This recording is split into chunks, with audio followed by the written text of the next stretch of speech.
इंसान में प्रतिभा नाम की एक चीज होती है। यहां ऐसी क्षमता है जो प्रकृति के लाखों वर्षों का काम सुबह से दोपहर तक कर सकती है। अगर जरूरी कोशिश की जाए तो आप जागरूकता से ऐसा कर सकते हैं। अगर जरूरी स्थिति बनाई जाए तो उस व्यक्ति का सफल होना तय है।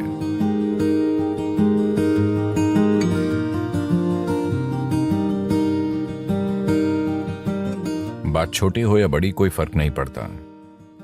मनुष्य अपने हर काम में सफल होना चाहता है। जीवन में अनंत दरवाजे मौजूद हैं। आप बहुत मेहनती हैं तो आप कुछ दरवाजे खोलेंगे। आप बुद्धिमान हैं तो कई दरवाजे खोलेंगे। पर अगर आप वाकई जीवंत हैं तो दरवाजे खुद खुलेंगे।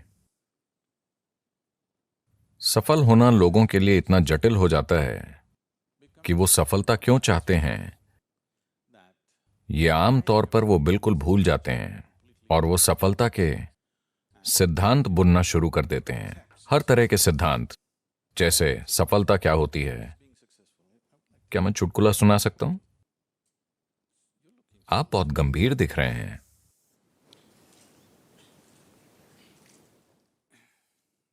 भारत में एक आदमी था, शंकरन पिल्लई। अच्छा, ये जॉन स्मिथ की तरह है।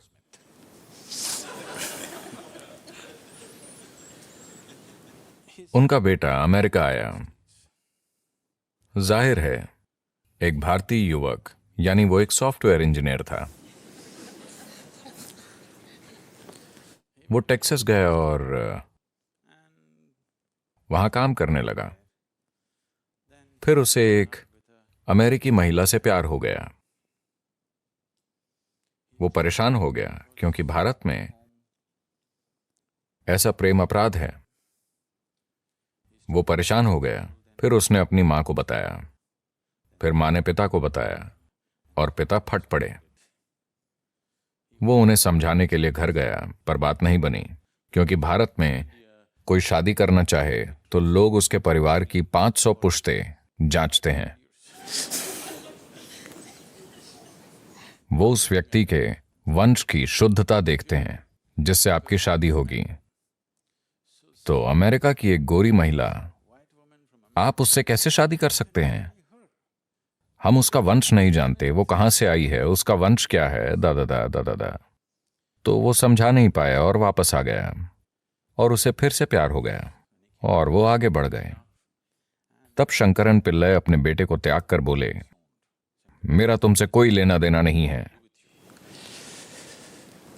फिर साल बीते, उनका एक बेटा हुआ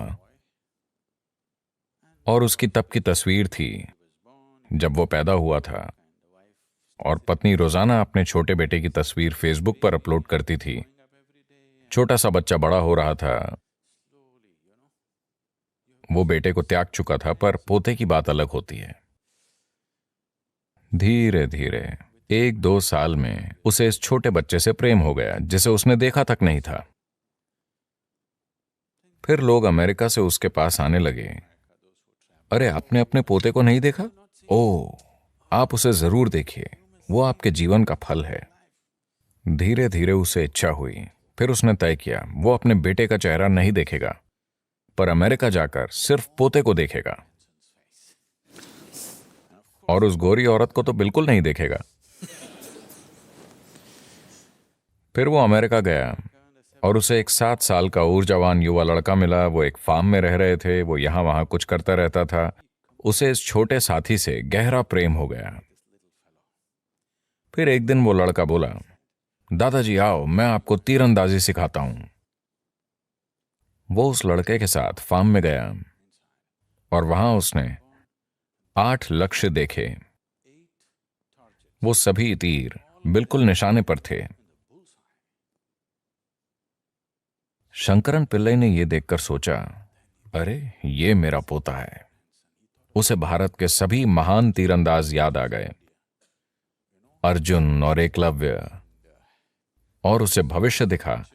ओलंपिक स्वर्ण पदक आसमान से गिर रहे थे। फिर उसने पूछा, तुमने कहां से तीर चलाया? लड़का बोला, 20 गज से। क्या? 20 गज की दूरी से तुमने सभी तीर निशाने पर मारे हैं? तुमने ये कैसे किया? फिर लड़का बोला, दादाजी, मैं तीर पहले मारता हूं और फिर निशान बना देता हूं। तो सफलता से जुड़े ये सिद्धांत रुकावट बन सकते हैं, और मैं लगातार ऐसे लोगों के साथ रहा हूं, वो एक हद तक सफलता पा चुके हैं, पर उनका जीवन उनकी सफलता के सिद्धांत में फिट नहीं हो रहा है और वो ढांचा टूट रहा है, पर उन्हें लगता है कि कुछ गलत है। कुछ गलत नहीं है, वो बस बेहतर हो रहे हैं, स्थितियां उन्हें आगे बढ़ा रही हैं, पर उनके सिद्धांत टूट रहे हैं, तो वो अपनी सफलता से दुखी हैं। आपको कई लोग ऐसी चीजों से गुजरते हुए दिखाई देंगे। अगर सफलता की बात करें तो मुझे यकीन है कि आपके पास योजनाएं होंगी कि जीवन में सफल कैसे होना है। आपकी योजनाएं हैं? योजना ठीक है। योजना अच्छी होकर भी एक उलझन हो सकती है, क्योंकि आप आज जो जानते हैं उसी से योजना बनाते हैं। योजना किसी अनजान चीज पर आधारित नहीं होती। आपकी योजना यानी आज को बढ़ा चढ़ाकर कल की कल्पना करना। अभी आप यहां एक स्तर पर हैं। आपकी योजना यह होती है कि ये इतने वर्षों में 10 गुना होना चाहिए, या 100 गुना, या लाख गुना हो जाए। But plan is just essentially an exaggeration of what is today. पर योजना यानी आज की स्थिति को बढ़ा चढ़ाकर की गई कल्पना। शायद इसके पीछे कोई तर्क हो, शायद आप उससे जुड़ी चीजें समझते हों, पर मूल रूप से आप आज की ही बढ़ा चढ़ाकर कल्पना करते हैं। यानी कई मायनों में वो सभी संभावनाएं खत्म हो जाती हैं जो अभी आपके अनुभव में नहीं हैं। आपने पेंसिल्वेनिया की बाढ़ के बारे में सुना? पेंसिल्वेनिया में बाढ़ आती है। आपको पता है, एक बार एक बड़ी बाढ़ आई और एक शहर में पानी इतना ऊपर उठा कि घर डूबने लगे। तो 2 छोटे लड़के अपने घर की छत पर चढ़कर बैठे थे। फिर उन्होंने अपने घर के सामने एक टोपी को ऊपर नीचे होते देखा। एक ने पूछा, वो टोपी ऊपर नीचे क्यों हो रही है? दूसरा बोला, चिंता मत करो, वो मेरे पिताजी हैं। कल उनका मेरी मां से झगड़ा हुआ था और उन्होंने प्रण लिया था, नरक या ऊंचा पानी, मैं लॉन जरूर काटूंगा।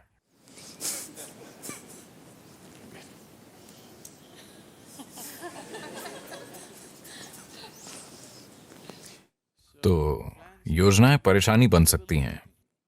योजनाएं बनाना अच्छा है, पर ज्यादा जरूरी यह है कि एक उद्देश्य हो। अगर उद्देश्य है तो योजनाएं बनती जाएंगी, योजनाएं फेल होंगी और फिर नई योजनाएं बनेंगी। जो होना है होगा। आप एक उद्देश्य पर टिके रहें तो बाकी चीजें उस उद्देश्य की मदद करेंगी।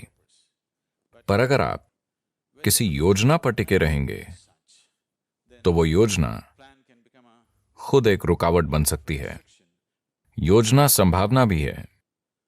योजना बनाकर रखना ठीक है, लेकिन आपको योजना को थोड़ी दूरी पर थाम कर रखना चाहिए। आपको योजना से अपनी पहचान नहीं जोड़नी चाहिए। सफलता की प्रक्रिया, देखिए, मूल रूप से सफलता की चाह हर इंसान में होती है। आप उसमें थोड़ी आग डालकर उसे अपना जुनून बना सकते हैं। लेकिन अगर ये आपके अंदर की एक जरूरत बन जाती है कि आपको सफल होना ही है वरना आपको बहुत दुख होगा, तो फिर आप दिक्कत में पड़ने वाले हैं, एक गंभीर दिक्कत। हमारे जुनून जहर बन सकते हैं। If we start becoming resentful for the non-fulfillment of those passions, हमारे जुनून जहर बन सकते हैं अगर हम उन जुनून के सफल न होने पर नाराज होने लगें। तो जहर बनने से मेरा मतलब है कि आज ये दिखाने के लिए काफी मेडिकल और वैज्ञानिक सबूत हैं कि नाराज होने पर, जब आप किसी चीज से गुस्सा होते हैं या चिड़चिड़े होते हैं, तो आज डॉक्टर चेक कर सकते हैं। हम आपका खून लेकर यह देख सकते हैं कि आप अपने सिस्टम में जहर डाल रहे हैं। ये वो जहर है जो आप पीते हैं पर दूसरे के मरने की उम्मीद करते हैं। जीवन ऐसे नहीं चलता। अगर आप जहर पिएंगे तो आप मरेंगे, यही ठीक है, यही ठीक है ना? आप जहर पिए तो आपको मरना चाहिए, मैं जहर पीकर उसे मारना चाहता हूं, ऐसा नहीं होता। like that. तो ऐसी भावनाएं हमारी क्षमता को छीन लेती हैं। देखिए, इंसान में प्रतिभा नाम की एक चीज होती है, हर इंसान में होती है, वो उसे जीवन में कभी ना कभी छूता है। पर प्रश्न ये है कि आप उसे कितनी बार छूते हैं, यही प्रश्न है। You sparked once in your lifetime. That's not good enough. You must be sparking all the time, isn't it? आप अपने जीवन में एक बार चमके, ये काफी नहीं है, आपको हर समय चमकते रहना चाहिए, है ना? प्रतिभा क्या होती है, इसे समझने के कई तरीके हैं, पर सबसे आसान तरीका यह है कि हम हमेशा तार्किक विचारों को ही बुद्धि मानते हैं। नहीं, तार्किक विचार शायद अगले 25 वर्षों में बेकार हो जाएगा, क्योंकि तब शायद आपका कंप्यूटर हर तरह के तार्किक विचार पैदा करने के काबिल हो जाएगा, आपसे कहीं बेहतर और कहीं ज्यादा तेज। तो प्रतिभा को छूना यानी अपने अंदर मौजूद बुद्धि का दूसरा आयाम छूना। आपने नाश्ते में क्या खाया? Chicken in salad. देखिए, उन्होंने मुर्गी खाई। दोपहर होते होते वो मुर्गी एक इंसान में बदल गई है। अगर आप चार्ल्स डार्विन से पूछते कि एक मुर्गी इंसान कितने समय में बनती है, तो वो लाखों वर्षों की बातें करते हैं। यहां ये दोपहर में ही मुर्गी को इंसान में बदल रहे हैं। So there is an intelligence here.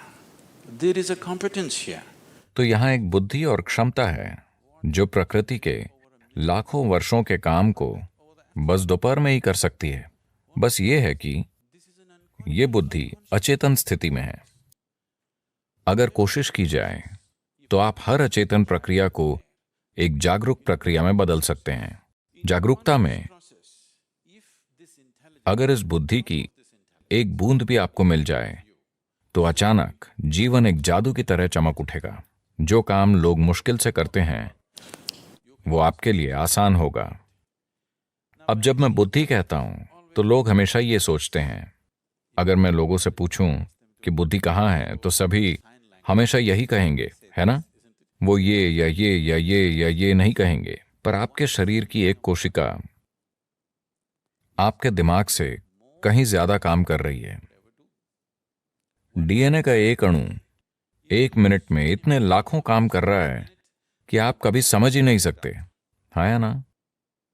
तो योग में या योग विज्ञान में हम कभी भी किसी चीज को मन नहीं मानते। मन जैसी कोई चीज नहीं होती। एक भौतिक शरीर है और एक मानसिक शरीर है। शरीर से सोचना सीखना होगा। ये एक छोटा सा सेशन है, अभी ये बात नहीं करनी चाहिए, पर यह बताना जरूरी है। कई चीजें हैं जो मैं खुद एक ही समय में करता हूं, क्योंकि कोई मुझे बताता है, अभी इस सत्र से पहले कोई कहता है, सद्गुरु इस इमारत की योजना बनानी है, क्योंकि हम सब कुछ खुद करते हैं। अब यहां से जाने से पहले मेरा बिल्डिंग प्लान तैयार होगा, वो अभी यहीं बनेगा, क्योंकि मेरे दिमाग में 12 से 14 चैनल वाकई चलते रहते हैं। सिर्फ दिमाग में ही नहीं, शरीर से भी सोचा जा सकता है। आप शरीर से सोचना सीख लें तो कभी सिरदर्द नहीं देगा, यह सबसे अच्छी बात है। इतनी जिम्मेदारियां हैं और कई चीजें एक साथ चल रही हैं, तो क्या तनाव नहीं होता? बिल्कुल नहीं होता, क्योंकि आप अपने एक गहरे आयाम का इस्तेमाल कर रहे हैं और सभी कर सकते हैं। यह आयाम सभी में है।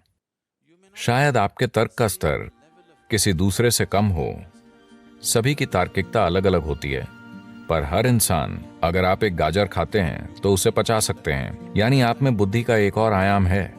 हाँ, अगर कोई व्यक्ति ऐसी स्थिति बनाए कि सिस्टम के अंदर जो भी है वो आपके लिए उपलब्ध हो, तो ऐसे व्यक्ति का सफल होना तय है।